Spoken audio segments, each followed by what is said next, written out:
Let's bring in Zeke Miller. He is a CBSN political contributor and White House reporter for the Associated Press. Zeke, it is really great to see you. Thanks so much for joining us. Let's start by talking about the World Health Organization, because you were in that briefing room when those interesting statements were made, sort of back and forth, where the president seemed to suggest he was seriously considering withholding funding from the WHO, then kind of backtracked a little bit. But I just want to get at the heart of the matter. What is your sense? What is it that you're hearing from administration officials privately? Is it likely that the president is going to continue to take sort of this hard line against the WHO in the midst of this global pandemic? That certainly does seem likely. We've seen from the president over the last several weeks a desire on his part to try to deflect the blame as this pandemic progresses to other parties, whether that be China, whether we heard the president talk about the China virus a couple of weeks ago and they stopped that, and now he's moved on to the World Health Organization. And a lot of the complaints he has about the WHO are the same complaints that critics of his own administration are levying against him, that they weren't quick enough in sounding the alarm or deploying testing. Or prodding China to allow investigators in sooner. So all of, it is an interesting development to hear the president sort of turn his fire on the international organization responsible for investigating and trying to put down pandemics at this point when his administration is facing so much criticism, bipartisan criticism in a lot of cases for the rhetoric that he used 6-8 weeks ago. At a critical phase when there were steps that his administration probably could have taken sooner to try to slow the progression of this virus.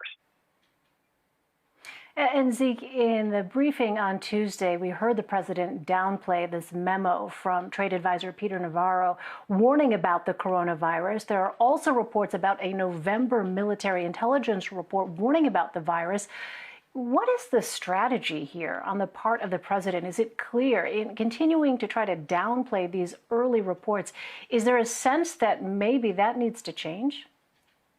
There is a bit of that. And, obviously the administration's response or lack thereof in the early days will be the subject of investigations on Capitol Hill. Democrats have been very open that they want to conduct some sort of after-action report to try to figure out what went right and certainly what went wrong as well. But, in terms of the part of the president, he's always looked at this through the lens of politics. And, we see him in these briefings now every day for an hour plus, sometimes 2 hours, trying to show the country that he is in charge. A lot of that's driven, sources tell me and my colleagues that by politics, he believes that his smoothest way through the pandemic is by being seen as leading the nation through this, even though he's not involved in a lot of cases, the nitty-gritty details that he's delegated to the task force.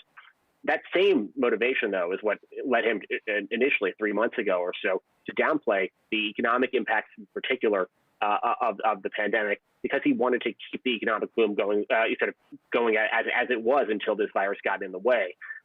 So politics is really a big driver for any president in an election year, but for Donald Trump, we know it's certainly been central to a lot of the way that he's acted in office.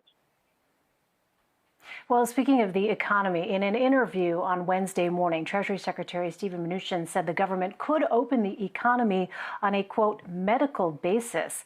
Is there a sense, Zeke, that within the White House, the president could go ahead and make this push to reopen the country to business, despite what we've been hearing from public health officials time and time again? And that is, to quote Dr. Fauci, or paraphrase him, that it's really the virus here that sets the timetable for anything like that. So far, the president has followed the public health experts. There were rumblings 2 weeks ago at the end of that initial 15-day slow the spread window of guidance set by the White House that the president was under a lot of pressure from political allies in the financial sector and others trying to get him to relax those guidelines so that people can get back to work sooner. Public health officials like Dr. Birx and Dr. Fauci won the day with the president, and the president extended those guidelines for 30 days, and that's where we find ourselves now. The big question will be at the end of April. At the end of this 30 days, we've heard from the medical professionals who will say that the entire country likely by that point will not be ready to reopen. The president, though, seems to be intent on relaxing those restrictions. The question is, how gradual will it be?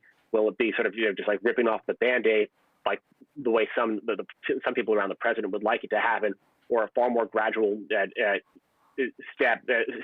phased measure, which is the way we're hearing Dr. Birx and Dr. Fauci talk about it. And that's the sort of thing that's being hashed out even as we speak. One of the things that we are expecting to hear today in the briefing by Vice President Mike Pence telegraphed it yesterday was new CDC guidance to make it easier for those in critical infrastructure jobs to get back to work